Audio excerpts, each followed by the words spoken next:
Hey guys, welcome back to the channel. इस video में हम ऑप्शन बाइंग के बारे में बात करेंगे और ये जानेंगे कि क्या आपको ऑप्शन बाइंग करनी चाहिए पैसे कमाने के लिए या नहीं। So let's get into this video. पहले हम ये जानेंगे कि why do people buy options. So first point is कि very less margin is required to buy options. जब भी हम ऑप्शंस बाय करते हैं हमें सिर्फ उतना ही पैसा भरना है जितना प्रीमियम वैल्यू होता है, जो जनरली बहुत ज़्यादा कम होता है एंड छोटे से छोटा अकाउंट भी ऑप्शन बाइंग कर सकता है। सेकेंड पॉइंट ये है कि profit is unlimited with very less investment and loss is limited. जब भी हम ऑप्शन बाय करते हैं उसका पॉसिबिलिटी ये भी होता है कि ऑप्शन जो हमने बाय किया वो प्राइस से 10 गुना भी हो सकता है, ऑप्शन 100 गुना भी हो सकता है। एंड जो इन्वेस्टमेंट हमारा था वो बहुत ज़्यादा कम था एंड उससे हम काफ़ी अच्छा रिटर्न ऑन इन्वेस्टमेंट जनरेट कर सकते हैं अगर ऑप्शन 10 गुना या 100 गुना हो जाता है। एंड जो हमने प्रीमियम भरा है वो तो हमारा मैक्स लॉस है, तो loss is always limited in option buying. Third point ये है कि option can potentially become 10x of original value and can multiply one's account easily। जैसे ही हमने प्रीवियस पॉइंट में देखा, अगर आप ऑप्शन बाय करते हैं एंड उसका वैल्यू 10 गुना या 100 गुना हो जाता है तो आपका अकाउंट साइज इजीली मल्टीप्लाई हो सकता है एंड आप एक दिन में अपने अकाउंट को 10 गुना से भी बढ़ा सकते हैं, पॉसिबिलिटी उसकी होती है।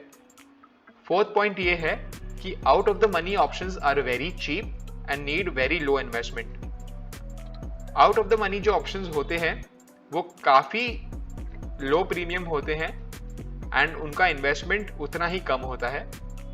अभी हम नेक्स्ट स्लाइड पर जाके देखेंगे कि why you should not buy options. पहले हम 3 इंस्टेंसेस देखेंगे जो एनी टाइम पॉसिबल है।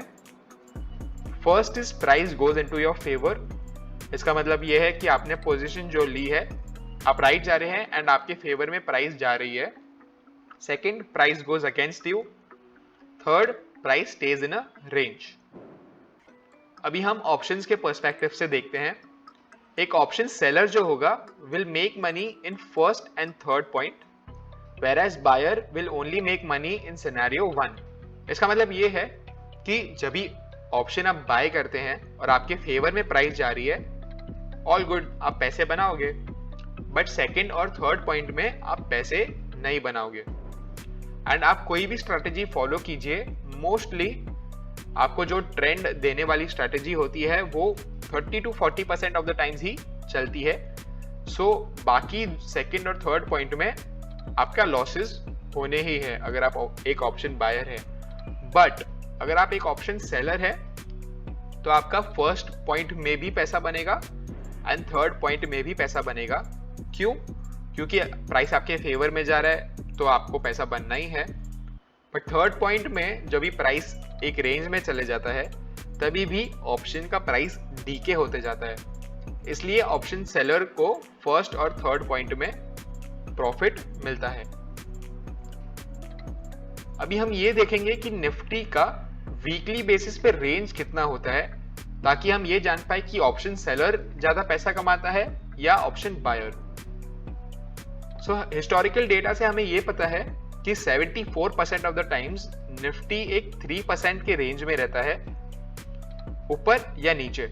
मतलब Nifty at any given point of time on a weekly basis 3% ऊपर या नीचे नहीं जाता है 74% ऑफ द टाइम्स। अभी थोड़े से वीक्स ऐसे हो सकते हैं जो काफी वॉलेटाइल है, तो जो 20% of the times Nifty moves with in a 3 to 5% range. बस 20% ऑफ द टाइम्स ही होता है कि निफ्टी 3% के रेंज के बाहर जाए and only 6% of the times Nifty price movement is above 5%। बहुत कम टाइम्स आपको मिलेगा कि निफ्टी 5% के ऊपर एक ही हफ्ते में एनी साइड गया है। तो इससे हमें ये पता चलता है कि मोस्ट ऑप्शन बायर्स का जो फेवरेट होता है out of the money option buying, वो क्यों प्रॉफिटेबल नहीं है, क्योंकि Nifty 6% of the times he 5% move करता है। तो जो 94% ऑफ द टाइम्स जो निफ्टी 5% के नीचे रहता है और जिन्होंने 5% के ऊपर वाला ऑप्शंस खरीदे हैं उनका तो लॉस ही होगा। तो ऑप्शन बायर को ये पूछना चाहिए कि क्या मैं 94% ऑफ द टाइम्स लूज करने के लिए तैयार हूँ या नहीं हूँ। Second point, this proves to us that out of the money options is not good for your account because it's very rarely that we get a move beyond 3 to 5% range. यही हमने डिस्कस किया था पहले point में। हम next slide पे जाएंगे। अभी ये देखेंगे कि why do option buyers fail. First point ये है कि option premiums are nothing but the probability of the option expiring in the money. आपने ऑप्शंस खरीदे, जितने आप सस्ते ऑप्शंस खरीद रहे हो उतना ही ज्यादा प्रोबेबिलिटी होता है उस ऑप्शन का जीरो पे एंड होने का। आप जितने महंगे ऑप्शंस लोगे उतना प्रोबेबिलिटी ज्यादा होता है इन द मनी एक्सपायर होने का एंड उतना ही ज्यादा पैसे कमाने का भी मौका मिलता है आपको। तो जो भी चीप ऑप्शंस खरीदते हैं उन्हें इसलिए लॉसेस होते हैं क्योंकि प्रोबेबिलिटी उतना ही कम होता है पैसा बनाने का। Second point is most people cannot take 5 to 6 losses in a row which is a high and frequent possibility in option buying. इसका हम एग्जाम्पल नेक्स्ट स्लाइड में देखेंगे।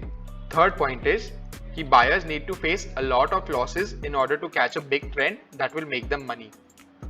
हमने प्रीवियस 2 वीक्स में देखा है कि निफ्टी 2 हफ्तों में ही 1000 पॉइंट का मूव अपसाइड पर दिया है एंड ये टाइम पर जिसने भी out of the money call option buy किया होगा उनका ऑप्शन प्राइस आसानी से 10 गुना या 50 गुना भी हुआ हो सकता है। बट हमें ये देखना है कि क्या वो जो ऑप्शन बायर था वो क्या इतना टाइम ऑप्शन होल्ड करके रखता था कि नहीं, क्योंकि पहले तो उसको हमेशा यही दिखा है कि ऑप्शन प्राइस बढ़ता है बट मेरे स्ट्राइक प्राइस पर आता ही नहीं है एंड वो ऑप्शन 0 पे चले जाता है। तो जो प्रोसेस होता है ऑप्शन का 10 गुना या 20 गुना होने का, उसके बीच में ही ऑप्शन बायर एग्जिट कर लेता है। तो जो बिग ट्रेंड जो ऑप्शंस में रेयरली पैसा बनाएंगे वो भी ऑप्शन बायर एक जल्दी एग्जिट लेकर उसे भी नेगेट कर देता है। Fourth point is it is simply very hard to make money buying options. Why not sell instead. अगर आपने ऑप्शन सेलिंग की इंट्रिकेसीज को अच्छे से जान लिया तो ऑप्शन सेलिंग से अच्छा मैं तो मानूंगा कि ऑप्शन बाइंग बिल्कुल नहीं है and option selling is always better. Let's go into the next slide which is an example. ये 13 अक्टूबर 2020 का एग्जाम्पल है जिस दिन मैं ये वीडियो रिकॉर्ड कर रहा हूँ। निफ्टी का प्राइस आप देख सकते हैं, क्लोजिंग प्राइस है 11,934। इसका मतलब ये है कि 11,950 का call option at the money माना जाएगा and 12,200 call option out of the money माना जाएगा। ये 15 अक्टूबर की एक्सपायरी है। तो अभी एक ऑप्शन बायर की थिंकिंग में कोशिश करता हूँ बताने की। ऑप्शन बायर कहेगा कि निफ्टी ऑलमोस्ट 9 या 10 दिन से पॉजिटिव क्लोजेस दे रहा है एंड और 2-3 दिन अगर निफ्टी 1% बढ़ गया तो ये जो मेरा 8 रुपीज वाला ऑप्शन है वो आसानी से एट द मनी बन जाएगा, जो पॉसिबल है 60 to 70 रुपीज का हो जाए। मेरा ऑप्शन तो 6 गुना हो जाएगा और नहीं भी हुआ तो भी मैं 8 रुपया ही कमाऊंगा। ये टिपिकली ऑप्शन बायर्स की मेंटालिटी होती है। बट आपको ये देखना है कि जो 8 रुपीज तो आपने ठीक है आपने बाय किया ऑप्शन एंड अगर आपका 300 पॉइंट्स का मूव आता है and option at the money बन जाता है तो आपको 5 to 6 टाइम्स ऑप्शन प्राइस बढ़ जाएगा। बट आपको प्रोबेबिलिटी भी देखनी है कि ऐसे ही 10 to 15 ट्रेड्स में आपका लॉस होगा एंड 16th ट्रेड में जाकर आपको एक बड़ा सा मूव मिलेगा जिसके लिए आप मे बी तैयार नहीं होंगे एंड जैसे ही 8 रुपीज का 24 या 30 रुपीज हो जाता है आपको फियर होगा कि फिर से वो 0 ना हो जाए, इसलिए आप प्रॉफिट बुक कर लोगे। ये टिपिकली ऑप्शन बाइंग की मेंटालिटी होती है। अभी हम ये देखते हैं कि how can a option buyer improvise and make money. First point is do not buy naked options, initiate spreads. हम जब भी नेकेड ऑप्शंस बाय करते हैं तो हम फुल्ली प्रोन है टू थीटा डी के एंड हमारा प्रोबेबिलिटी इंस्टेंटली कम हो जाता है। बट अगर हम स्प्रेड इनिशिएट करते हैं, फॉर एग्जांपल डेबिट स्प्रेड आपने इनिशिएट किया या क्रेडिट स्प्रेड इनिशिएट किया, तो आप उसमें एडजस्टमेंट करके भी पैसे कमा सकते हैं और एक लॉस मेकिंग ट्रेड को भी प्रॉफिटेबल ट्रेड्स बना सकते हैं। Second point is learn about adjustments and various option strategies. आपके व्यू के हिसाब से आप हमेशा एक ऑप्शन स्ट्रैटेजी बना सकते हैं एंड उसमें से अगर आपका व्यू चेंज भी होता है तो एडजस्टमेंट के थ्रू आप लॉस मेकिंग ट्रेड को भी प्रॉफिटेबल बना सकते हैं। Third point, prefer credit spreads rather than naked options. इसका मतलब ये है कि अगर आपका व्यू बुलिश है तो नेकेड कॉल बाय करने से अच्छा आप एक पुट सेल करिए एंड उसका थोड़ा सा आउट ऑफ द मनी का पुट बाय कीजिए, तो आपका एक क्रेडिट स्प्रेड बन जाएगा। उसका फायदा ये होगा कि अगर मार्केट साइडवेज भी रहा तो भी आप पैसे कमाएंगे और आपकी दिशा में गया तो भी आप पैसे कमाएंगे। So this was the video for option buying, guys. I hope you liked it. If you like this video, make sure to subscribe to the channel, share it with your friends. I'll see you in the next one. Bye bye.